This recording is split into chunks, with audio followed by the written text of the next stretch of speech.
Hey guys, welcome to the Inner Moshpit Podcast. Basically, this is where we talk about mental illness, we talk about people in the metal scene, we get to hear their stories, we get to hear their struggles. Today's guest, we've got a awesome individual, awesome bassist by the way. She's in a awesome black metal band called Ashura. Her name is Blaise. She's a transgender woman. She also has her own struggles growing up, and she's happy to tell her story today. So let's introduce Blaise. Hey Blaise, how are you? Pretty well. How are you doing? Yeah, pretty good. Just adjusting the room. It's been a hot, humid day, so I've got the aircon Tell me on. about it. I've got the lights. I see you got your bass behind you. That's pretty cool. I like One of my basses, six-string, I believe it was a Tom Martinson. Oh, okay, cool. Is that the ones that you get to play on show? Or do you use it live on stage? I've used it a fair few times. It's not one of my favorites, but it's one of the best-looking ones, I find. Yeah. And I also see you got your guitars there in the background, so Yeah. do you know you like your guitars as well?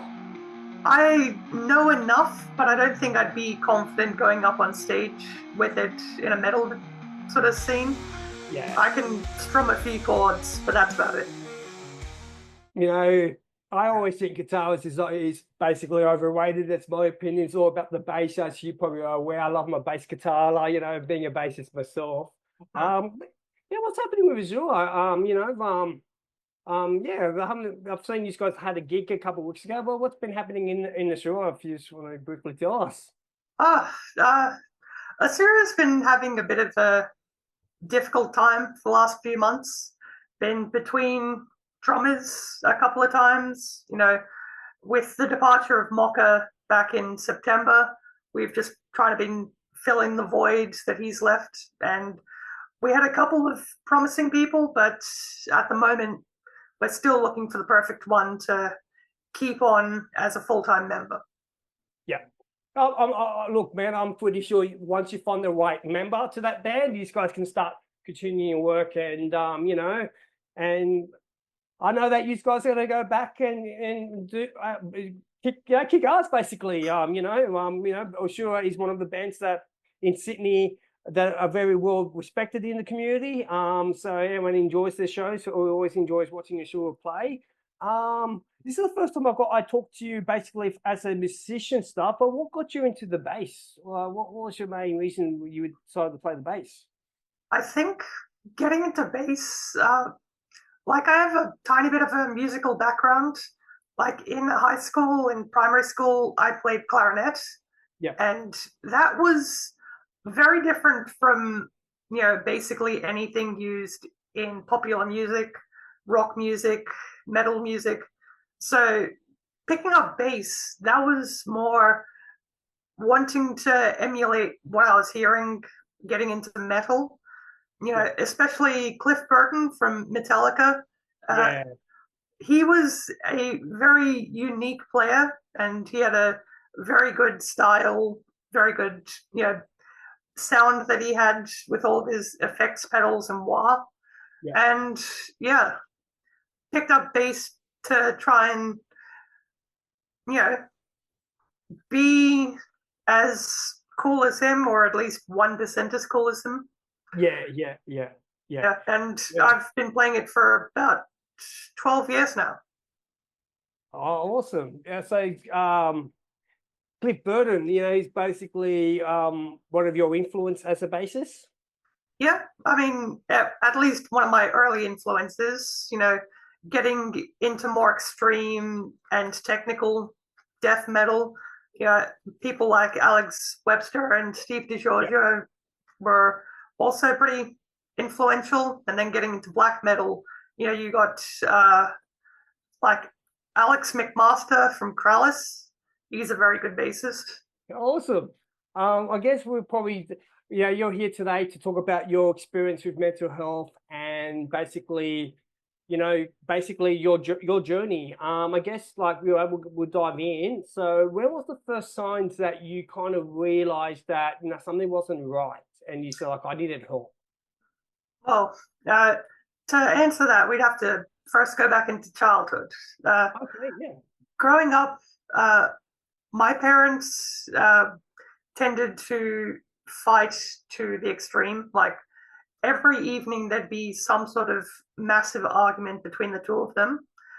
And it was to the point where we'd get the cops called on us for domestic violence and sound complaints and stuff like that.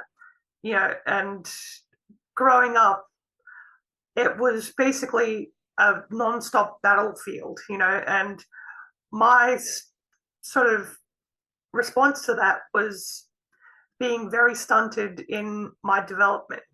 All I could do was hide and try to ignore everything that was happening. And, it really screwed me up for a good while. I was not able to invite friends over to home. I wasn't confident at school. It was a very trying time for me. And so that just kind of continued for as long as I was living at home. It got to the point where it was affecting my schooling. I was failing classes in high school and university. And at some point, something just kind of broke, and it was difficult to try and heal from that. Yeah. I can't imagine what you went through, because I didn't experience that type of childhood myself. When you had that experience, how early did it start? Was it in your teenagers? Was it like that was probably in primary school years. Even back as young as 8 or 9 years old. My parents would always fight about stuff like financial hardships and the fact that they couldn't get along together, and they were having to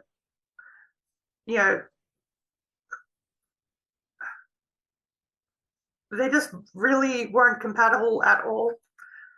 They just made each other's life hell for the sake of it, and they couldn't really work out the differences in any way other than with violence and with screaming and with pointed threats.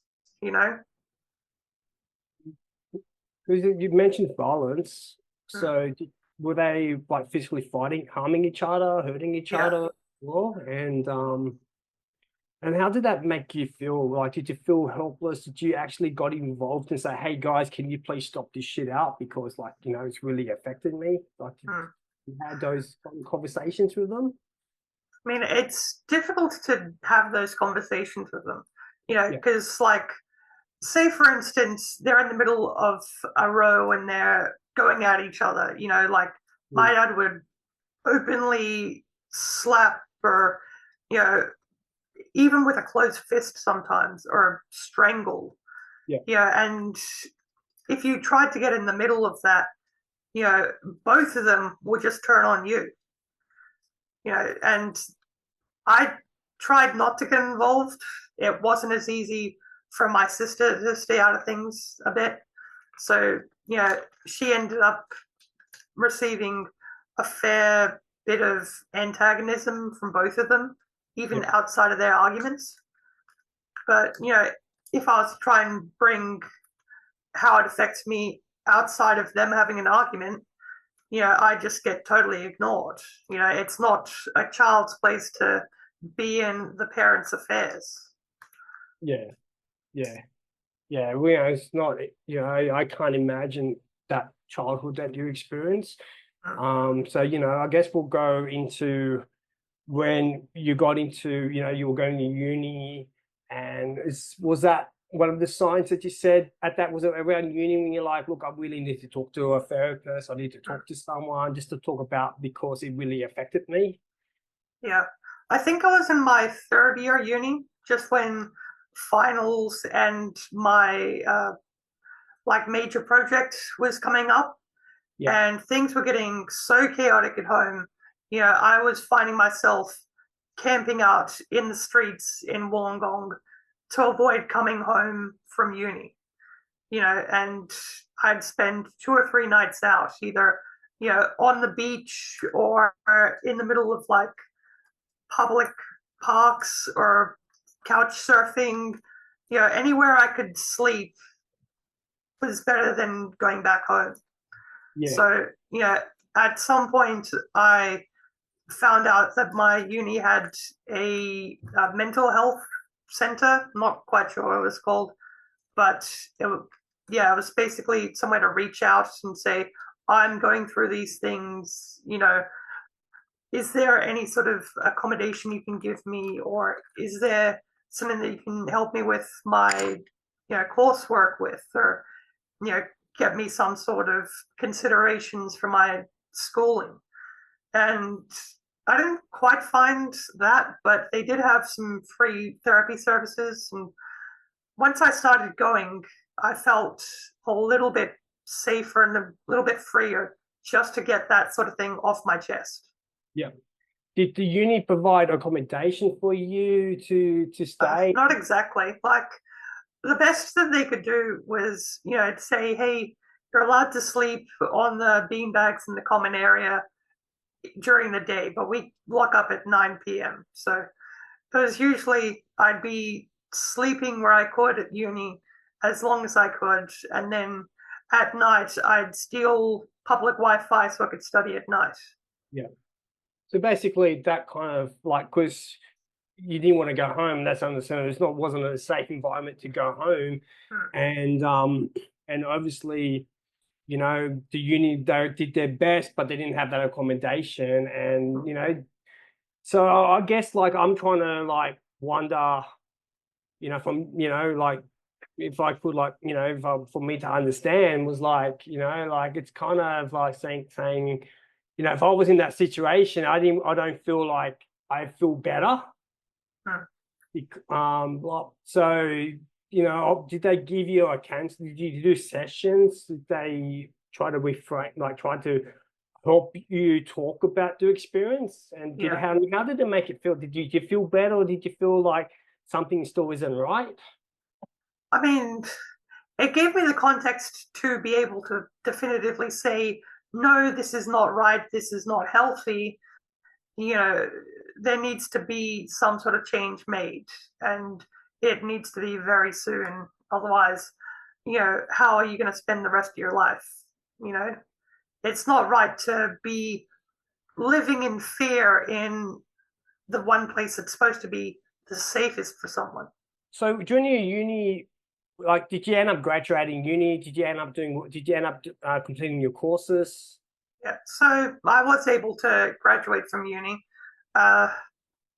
Achieved a Bachelor of Creative Arts majoring in music. Yeah. So, it wasn't easy, and having the whole home life to deal with made things a lot harder than it should have been. But, I managed to get through it, with some help from the uni itself.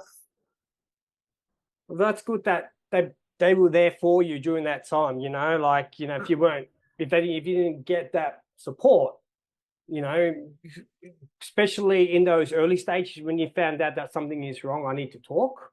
Yeah. So it's good that they were there to assist you with that.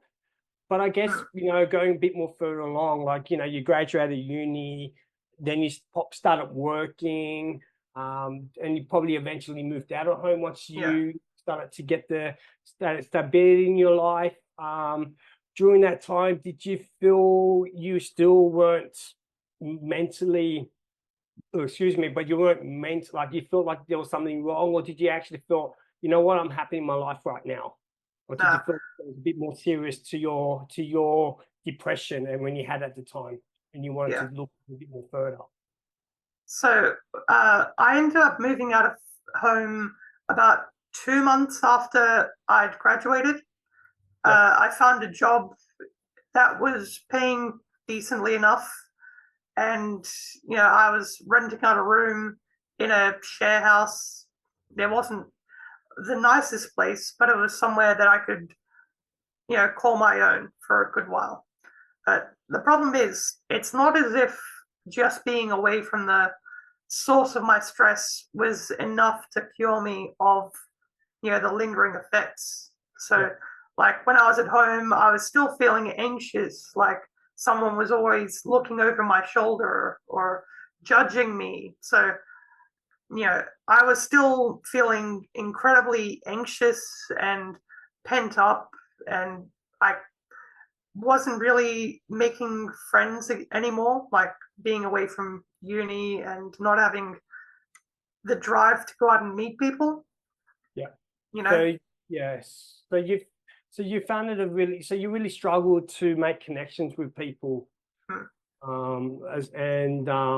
And when you engage with people and people will come up to you and say, hi, how are you? How you been? It's people that are very social, very in a social environment. Did you always have this, when you engage with them, did you feel like at times where you're like, I hope that I didn't offend them, I hope that I disagree with them because I don't want to make them feel uncomfortable. Did you get those kind of experience? Like, did you feel like a Yeah. bit edgy when you were trying to engage with people? Yeah, definitely. I mean, it was to the point where I was micro analyzing every single thing that came out of my mouth, both as I was talking to people and, an hour, a day, a week, a month after I'd had the conversation. Yeah. Suddenly I was like incredibly unsure about whether or not people actually genuinely, were connecting with me, or they were just being polite, or if they were harboring some sort of other emotions or, biases against me. Yeah. And yeah, it was just to the point where I was feeling like, even people who I'd known my entire life since high school were not quite on the level with how they were perceiving me. Yeah. Yeah. I get, and as with those, that because you just talked about those people you had your friends with your life, was there any did grow during that time, did it impact, did you had any aftermath of, like, did you had like a major falling out with relationships, with people that you were intimate with and people that you were just social, and did it how did what was the relationship, what was your experience having relationships with people, like just when you were more into depth, when you're more like, I can trust this person, I feel more vulnerable, I can be more open. Did you had any people like that when you were like, what, I actually felt safe with this individual, or friends? Yeah. Like, I mean, in terms of friends, I didn't have that many, even like before moving out of home. yeah, And, it was very hard for me to try and engage people, even on a, superficial level. So it's not like I was making lots of friends and having deep connections with them. I tended to hide myself away and avoid building those connections just to keep myself safe from some perceived threat. You know, the only person I really had that sort of connection with was an old boyfriend in high school. But we did not have a very healthy relationship. He was very controlling, very demanding, and I was finding myself staying with him because that's what I'd expected relationships to be like. You know, yeah, it was like he was showing me how much he loved me and how much he cared for me by being incredibly controlling and manipulative and, you know, like paranoid and, just super like aggressive and self-conscious about himself and how I interpreted him. You know, he was probably going through a lot of the same things that I was, yeah, but it doesn't really excuse treating your partner like that. yeah, yeah. Like for relationships, when trust works in both ways. Mm. It's give and take. Just like in a band. Like band members. It's like a family. It's like, instead of having one person, you got the whole band. So Yeah. like it's kind of like those dynamics, and And I guess probably want to go a bit more to the turning point in your journey, that when you, like what you just talked about, your experience, you know, your relationships and just how you felt being around with people. And, you know, did you go, look, I need to go a bit more deeper. I want to get answers to my mental health. Like, I want to know why I feel depressed, why I feel I can't engage with people. Where was the turning point that you realized that you needed to look a bit more deeper within yourself to get the answers for you to heal and to move forward in your life? Well, I think I was in therapy for a good number of years, and probably after a couple of unsuccessful psych doctors, I realized I really need more specialized help than the person I've been assigned here. So, yeah, I was just getting told, practice your calm breathing. Let's do some CBT and, try to rationalize these problems. I'm like, none of the problems I'm having are rational things. It's echoes of conversations and arguments that have happened 10, 15 years ago. I really need more help in dealing with that, you know. And that was also coupled with the fact that, I was starting to come out as transgender to, a couple of friends. And it was at that point I realized I need someone who really understands and has a good knowledge base to try and treat that. So eventually I found someone who was really knowledgeable about all those things. It was, I think, 2020. I finally got a good appointment. And slowly but surely, I started to unwind and peel back the layers of what's really going on inside my mind. And then, once, because, just to let those, just to get the viewers back on board, just to basically, just to recap, you've been diagnosed with complex post-traumatic stress disorder with borderline personality disorder. So when they've told you that diagnostic, did you feel like, yes, it makes sense? Or did you feel like you got those answers once you found out that they gave you those diagnoses? Like it was, or did they give you like other diagnoses, wrong diagnostics? And then, like, for example, did they say, you had this, HCD as an example, or was it straight into the pinpoint? They said, look, from what you experienced, what you dealt with, and how you feel, you're living, you do have complex post-traumatic stress disorder mixed with borderline personality disorder.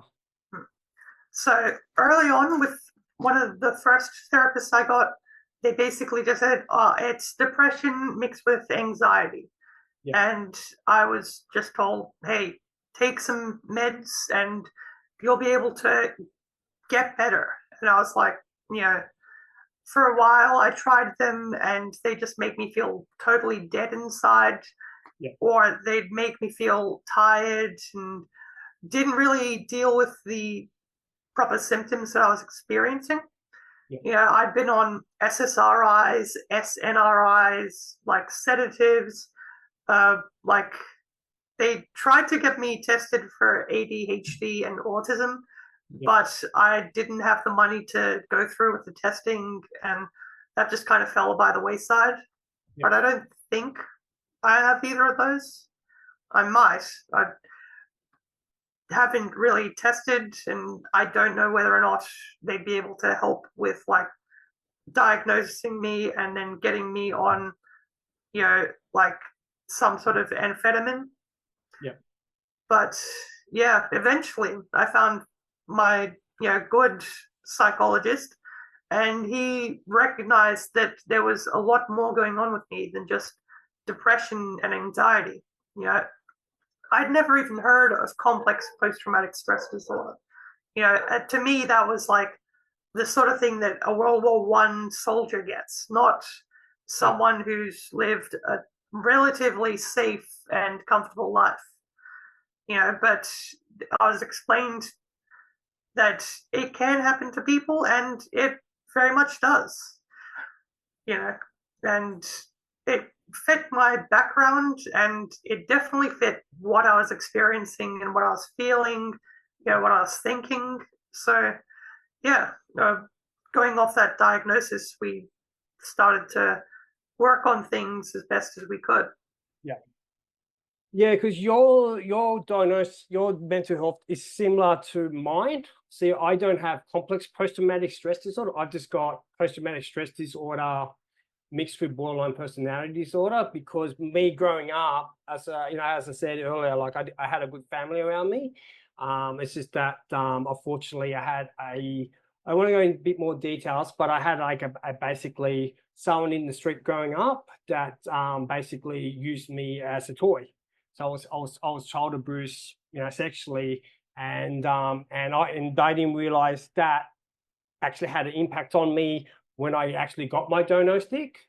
Reason why I brought it up, because when I could be wrong, but I've just done a research on complex post-traumatic stress disorder compared to just post-traumatic stress disorder. So, and I guess it's hard to find out, like for me to work out the difference, but for me that caught my eye is basically, see, when I'm looking at, if you do a Google search on it, it goes on saying about, childhood abuse and neglect. Sorry, my speech impairment is kicking in. Dramatic violence, sexual abuse, war, being a prisoner of war, and then I'm like, that's post-traumatic, and I'm thinking that, but I think that of course it's recurring. Yeah, that's why they put it as complex, because it's recurring based on just having have a bit study. I could be wrong. So anyone that knows about it a bit more, feel free to drop in the comments and give us a bit more just to give a bit more clarity on it, because we're all about learning and supporting each other and talking about stuff like this, because we're no experts, we're learning and we're trying to understand each other, how they go through and stuff like that. So please put comments in, just to give us more education and a bit more clarity on the difference between the complex post-traumatic stress disorder and the base and post-traumatic stress disorder, or but I think that for me is because I had that experience once where someone had gone through war, basically also what you talked about your childhood was ongoing. I think maybe that's where that make the difference. But but when I look at the symptoms of complex post-traumatic stress, it does have a bit of similarity to borderline personality disorder, like emotional difficulties, self-perception issues. So borderline personality disorder, it's basically distorted image. So that kind of is a similarity to it. Relationship problems. It's pretty much with borderline personality disorder symptoms. It's more it's more unstable, intense relationships. Basically, they go, borderline personality disorder. They go into it's more in depth of fear of abandonment, based on that kind of fear. Basically relationship, finding them difficult, trusting. There's a bit of similarities. As well. So so it's probably for your experience when they gave you that and you thought, that's basically how you look at the symptoms. But it's basically a mixed bag if you look at it, isn't it? Yeah, definitely. I mean, people experience both CPTSD and BPD in different ways, and you can have a whole spectrum of different symptoms come out. For myself, a lot of the symptoms tended to be more sheltering activities and trying to make myself as small and leave as little of a footprint as possible, rather than the more, I don't know, like acting out in order to gain control over situations. But I also get that as well, the sort of intense longing and loathing of people. There's just a lot that I tend to deal with on a daily basis, where it's like some days I just want to get out and talk to everyone and be as present in life as humanly possible. And then some days I just want to lie on the floor and think and dread. It's difficult to say where the symptoms of one disorder, or it might overlap with something else. It might be something completely different going on. I guess like basically we've gone into we've kind of dived into pretty intense, but I guess like you basically was talking about complex post-traumatic stress and all that, and as you said, all these, some days you feel like you feel on top of the world, and some days you feel like this, and basically I guess my question is that are you still going through therapy, or are you basically learned how to live with it and just adjust, or what kind of are you currently still in therapy going through right now, or do you? So I'm still going through that, and I'll have bad periods and I'll have good periods.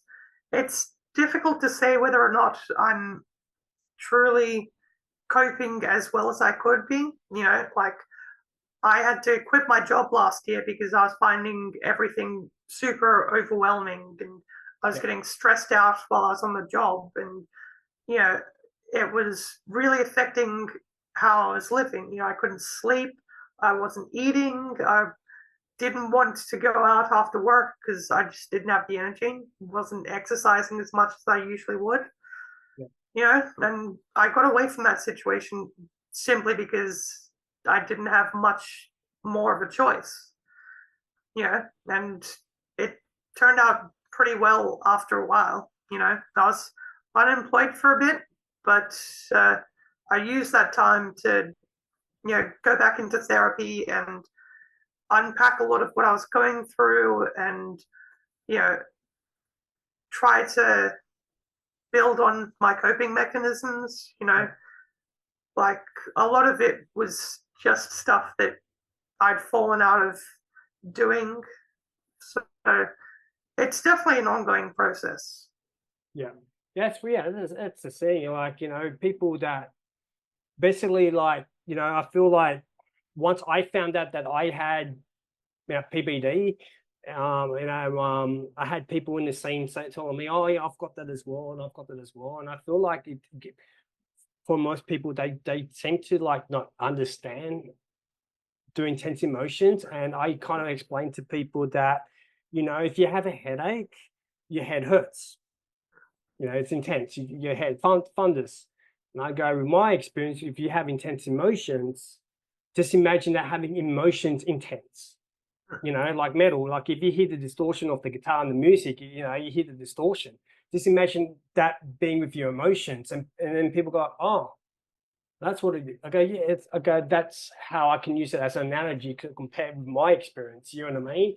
And for me, I'm still going through therapy. I'm going a bit more therapy than I've done before, because all the therapies I had in my previous journey, they were just telling me I just had anxiety. I just high anxiety, give you antidepressants, and you feel like on top of the world, but then something triggers and the antidepressant doesn't work. And then when I told because I went to hospital to get a proper diagnosis, because I wasn't happy with how I was going in my life, so I went to the hospital to get the answers, and then basically, when I spoke to the psychiatrist in the hospital, I said, oh, those antidepressants don't work on me. She's like, yeah, people that have borderline personality disorder, the antidepressant doesn't work on them. It doesn't help their emotions, because they have to learn how to regulate. And that's something that, you and myself we got to do the therapy,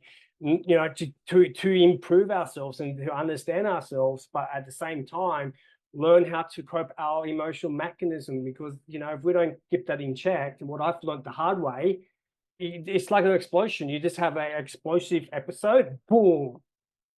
You know, when people don't see, don't understand it, and they basically just go, oh, yeah, you know what I mean? And then you say, oh, I've got this, and they kind of use it as, you know, some people don't really understand borderline personality, and I feel like that's why part of it will create the Inner Moshpit to go, you know, there's a lot of type of serious mental health disorders, and this is how people go through, you know, stuff like that.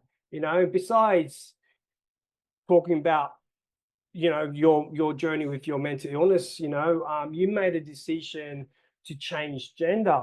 So what was one of the reasons why you decided to go towards that journey? Well, it was one of those things where I was in a real low point in my life, and yeah, I'd been going through gender dysphoria and body dysmorphia since I was about 10 years old. You know, as I was, you know, developing and going into puberty, a lot of the changes that were happening disgusted me. You know, I was hating having new hair and, you know, muscles and stuff develop, and you know, that kind of stuck with me for a while, but I couldn't really tell anyone.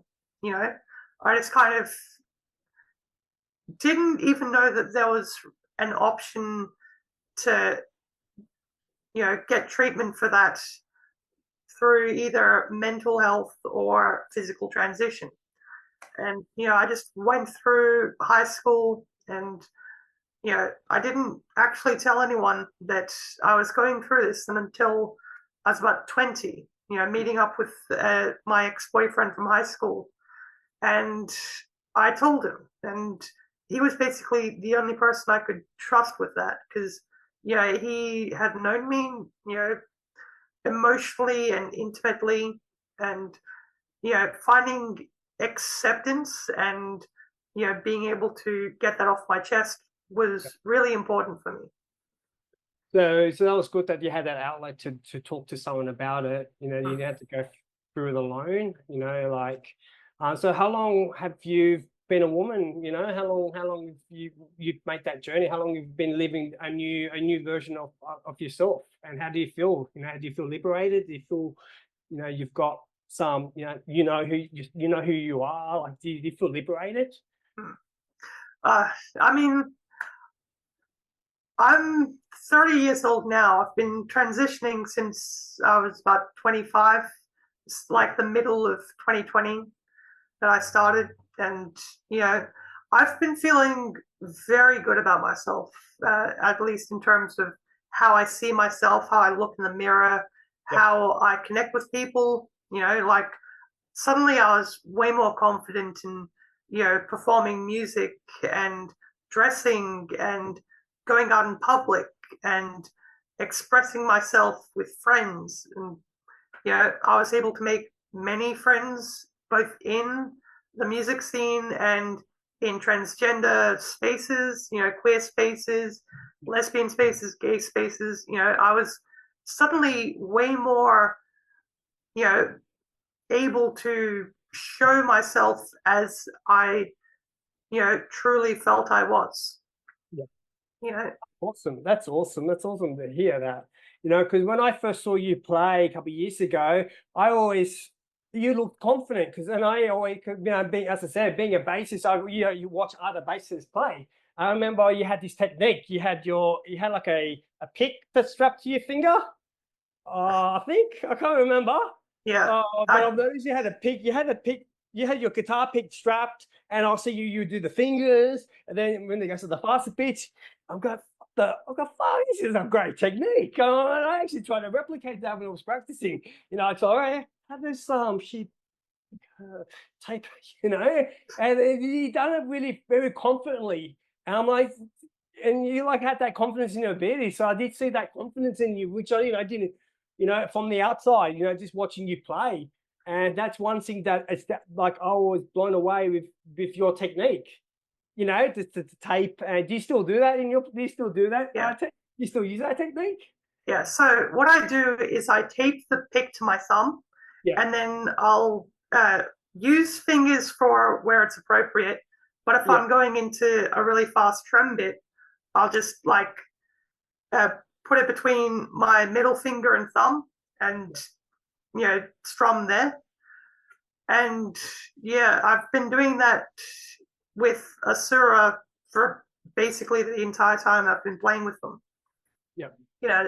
I think it was one of the early songs we had, Invocation, where I realized, wait, this is way too fast and this is a 10-minute song. I can't do this with fingers. So yeah. Yeah. How long have you I'm been? glad that I exuded that confidence and No, I was the same. I watched you play for the first time. I was back in the Chatswood days. I think you were playing the first shows in Chatswood. I came along and I was like, holy, I was like, with the, and yeah. So I saw you playing in confidence. And I guess, how long have you been in the band for? I think it was the middle of about 2018 where I was performing with them. Okay. So they knew me back before I started physically transitioning. Yeah. Most of the band took it pretty well. There was a little bit of confusion in the early days, but everyone kind of warmed up to it. And as we got new members, everyone's been pretty accepting. That's awesome to hear, man. That's awesome to hear. Awesome to hear that. I guess that kind of gives me to the next side of the question is basically, what's your thoughts in the scene? What's your perception of the metal scene that you live in? Being a transgender woman, playing in the scene, like, does it have what's your outlook on it? Like, how do you feel? Do you feel safe? Do you feel edgy at times? Like, how do you feel with the scene? I mean, I've had some mixed sort of feelings about that because, like, on the one hand, for the most part, people have been pretty lovely about the whole transitioning thing. People who've known me, I've not seen you in a couple of years, but you're looking good. You're exuding confidence. But then occasionally I'll get people who might make some sort of snide remark or say something that's totally not, I guess, not appropriate. So it's just like, it kind of colors that interaction and that gig a little bit more differently. Like, I won't name names or say exactly what was said, but it's the sort of thing where it'll make you feel a little bit less welcome and it'll make you feel self-conscious. Like, did I, dress up okay? Did I do my makeup okay? Yeah. Am I just sticking out like a sore thumb for being, 5'10" muscular woman? Yeah. So, I mean, for the most part, it's been really nice, but those sort of small experiences can, sour, what should be, the greatest feeling of my life. Performing and feeling the energy. Kicking some ass. Yeah, that's a thing that like, because it's just like sometimes like just like no matter if they say we are community safe, blah blah. There's always a stigma narrative of people to just have no fucking idea what people go through, and they just go and it makes them feel better just to say shit like that. You know what I mean? Not finding the clue, and I guess that like basically if someone was to say that with me, if I don't have my emotions in check, I can just go bang. Like, does it make it feel like when you hear those kind of negative remarks about when people talk about you and stuff like that, especially in the scene where you're actually trying to play your craft, you're trying to engage with the audience, you're trying to share your music, and to have some, assholes, or people just to give you that kind of treatment. What's the first thing that comes in your head? And it's like, what goes through your mindset when you hear shit like that? Knowing that what you went through and stuff like that. Yeah. Well, I mean, it kind of ties in with a lot of the C-PTSD stuff where it's like, I'll try not to engage people if I've had a bad experience with them or people that I know they're friends with. Yeah. It can make me feel like, really self-conscious to even be around them, because they might be talking about me behind their back, even if I, more or less trust them, or I've had a good gig with them in the past. It's like, it feeds into a lot of this insecurity, and people will just kind of project their insecurities onto you. Like, if they're not feeling like they're performing well, or they're not getting the gigs that they want, they'll find a scapegoat and say, oh, look at her, she's fucking, I'm not going to say what goes on, but it's the same sort of thing. They'll try to tear you down to build themselves back up. And it never works, but it's the sort of response that they've trained themselves on. Yeah.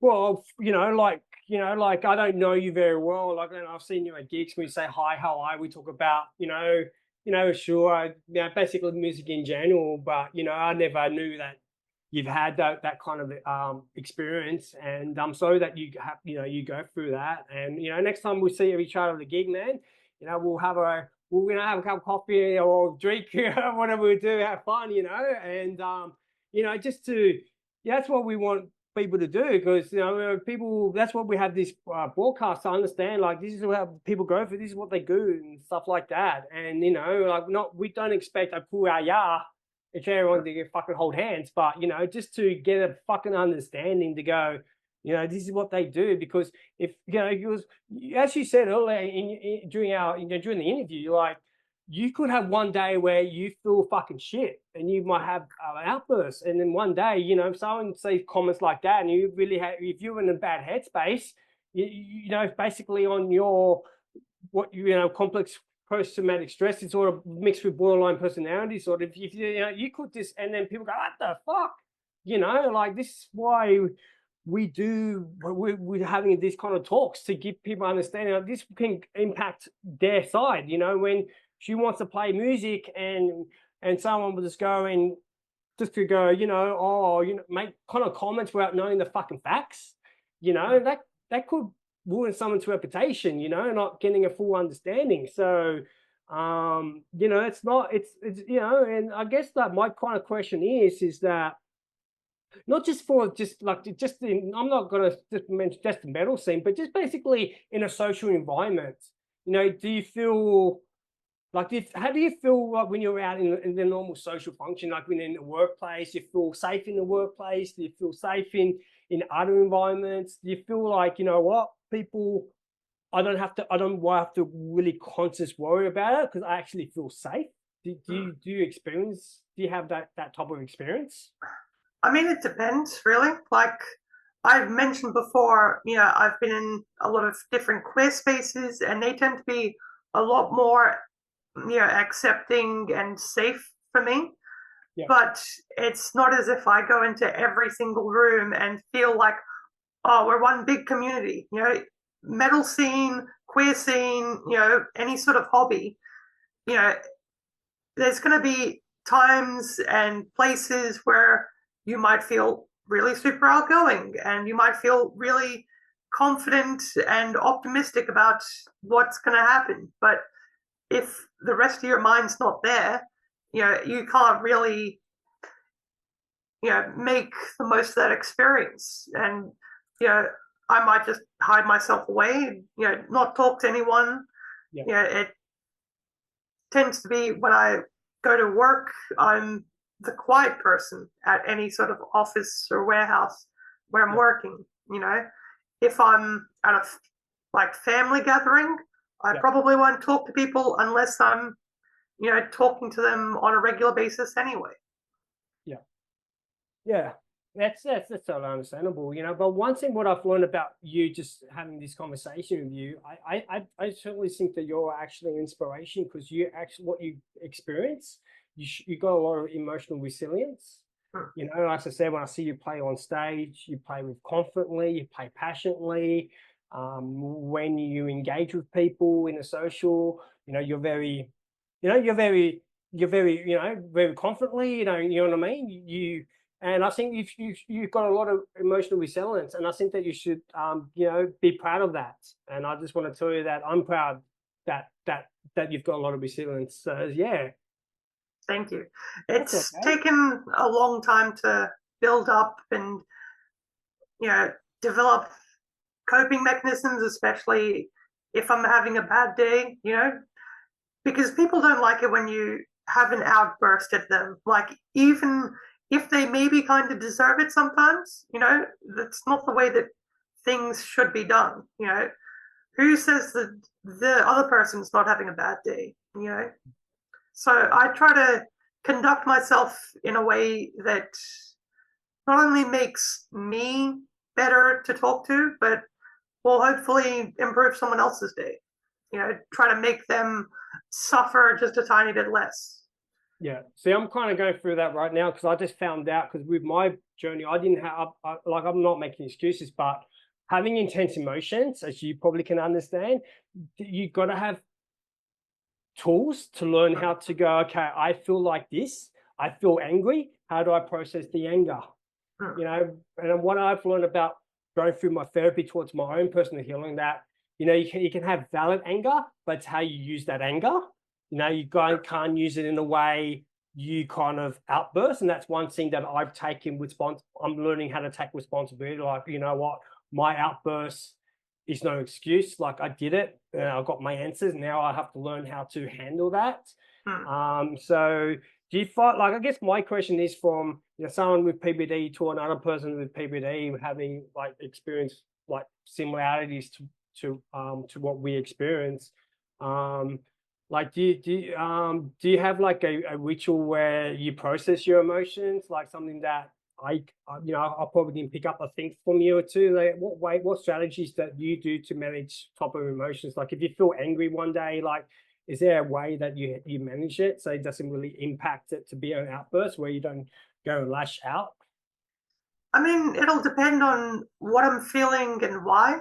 Like, if I'm feeling, say, for instance, frustrated because of something my partner's done or how I'm feeling towards the relationship, a lot of what helps me ground myself is to sort of think,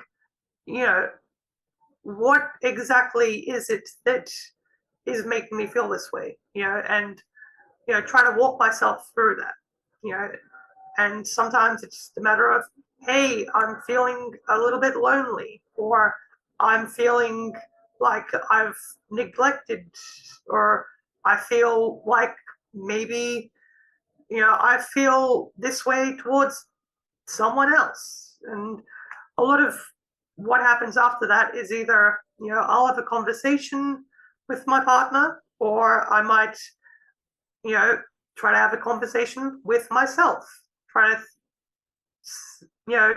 give myself a different viewpoint by asking myself questions and seeing if I can find a good answer for that. Like, how am I feeling about, how things are progressing? What do I want? And that tends to be very helpful. Another one is if I'm feeling just overwhelmed, just kind of having to take 5 seconds to pull back and ground myself. And I'm sure you've probably come across this, but naming stuff like 5 things you can hear, 4 things you can see, 3 things you can smell, 2 things that I think I've got the order wrong. I think it might be 3 things you can touch, 2 things you can smell, 1 thing that you can taste. Or, going over, street signs from the place where you grew up, just something to get you thinking about something else and restructuring your thoughts so you can, hopefully reset and reboot. Yeah. See, well, my kind of strategy is what I'm going through. Like, I'm probably going to keep like changing as I go towards my own journey. But I find that I use a chat GPT a lot. Like, whatever I feel, I just go send a message, go on chat GPT and go, I feel this and I feel that. even though I'm not talking, because I want to do that to an AI than to a person, because it feels like if I'm having like intense thoughts in my head, like I've let it out on a chat computer, you know what I mean? I also like and I also found that I'm doing a lot of meditation, and I'd never done meditation before, and I find that really relaxing. I get to just relax, and so you've got your own process, and I find that like the more I do it, it's about consistency. I say, like, the more you do, you learn how to control your emotions, how to control all the other stuff that goes in your head, then you in the long term you can be more equipped. So it's more like, for me personally, it's more like I got to re-educate my mind and my emotions. So it's not like I'm like, so therefore if I feel overwhelmed, if I feel stressed, I'm in a kind of process where I'll go, okay, cool, this is how I feel. How do I go through? Because I've also experienced losing jobs where I felt intense pressure, and I felt intense, and I couldn't control it. It's like it feels, from my experience, it feels like I have an entity that takes over me, and then I just go boom, and it's not me, but it's like an entity. And going forward in my life, I don't want to go and do a job where I feel those like emotions. Normal, that's what I'm learning, but just learning how to basically learning how with my emotions, basically learning how to, what, if I feel this, why do I feel that? How do I do it? But before, I never questioned those emotions, because when you have emotions, you just live through it. Because what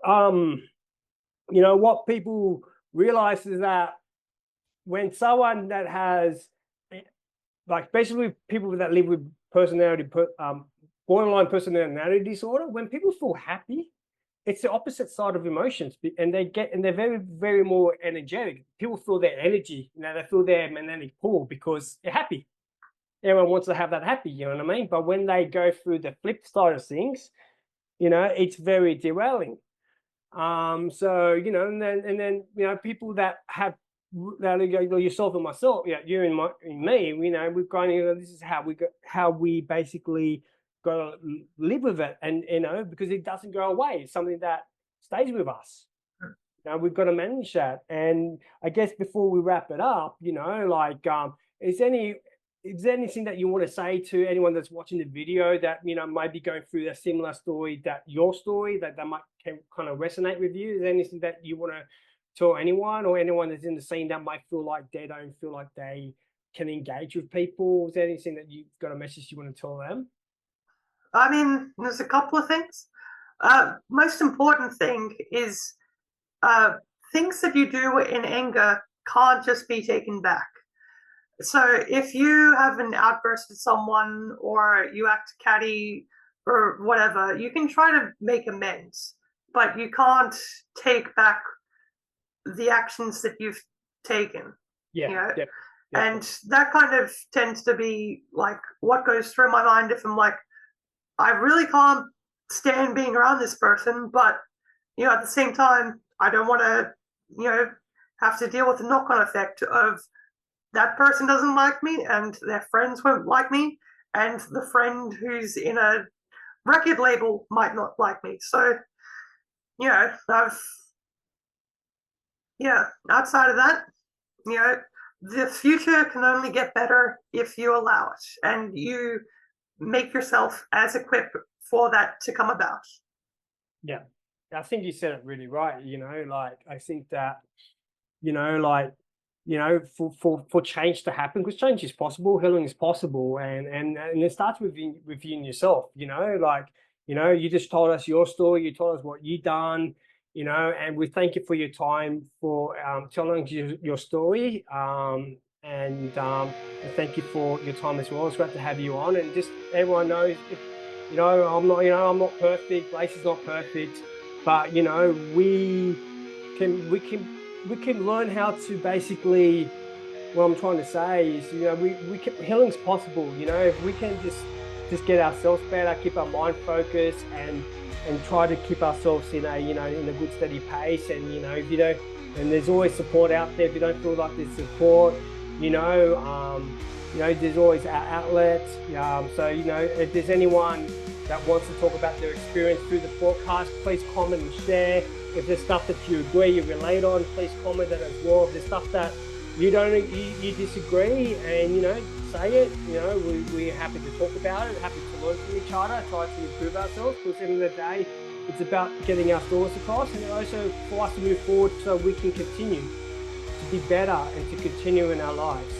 And again, I do want to thank Blaise for coming in for the podcast, and we cannot wait to see you back on stage performing with with your technique, the pick around the farm and and the finger, and get some intense stuff, and hopefully sure get some new material coming soon, and we can't wait to see you playing live. And thank you so much for joining in today. Thank you very much for having me.